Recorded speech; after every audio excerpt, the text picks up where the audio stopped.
લગ્ન કરવા દરેક લોકો માટે એક સપનું હોય છે. લગ્ન એક એવો દિવસ હોય છે જે તમને આખી જિંદગીમાં કંઈક અલગ અહેસાસ કરાવે છે. આ સાથે તમારા જીવનમાં કોઈ એક વ્યક્તિનું એવું આગમન થાય છે જે તમારી દરેક વાતને સમજી શકે.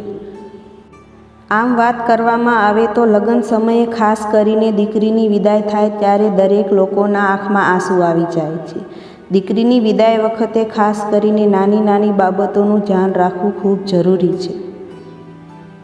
તો આજે અમે તમને કેટલીક એવી વસ્તુઓ વિશે જણાવશું જે તમારી દીકરીને વિદાય સમયે આપવી ન જોઈએ. વિદાય કરવાની પરંપરા દરેક લગ્નમાં નિભાવવામાં આવે છે.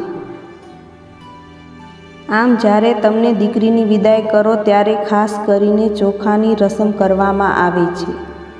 આ સમયે તમે દીકરીની આગળ પાછળ ચોખા નાખવાની રસમ કરતા હોવ છો. આનો અર્થ એ થાય છે કે આમ કરવાથી ઘર ધન ધાનથી ભરેલું રહે છે.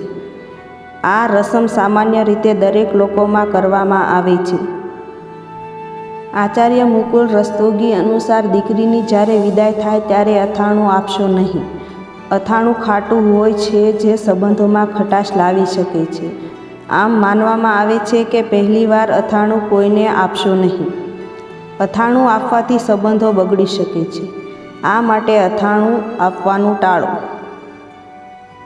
દીકરીને વિદાય સમયે સાવરણી આપશો નહીં. સાવરણી આપવાથી પારિવારિક જીવનમાં સુખની કમી થઈ શકે છે. સાવરણીને માં લક્ષ્મીનું પ્રતીક માનવામાં આવે છે.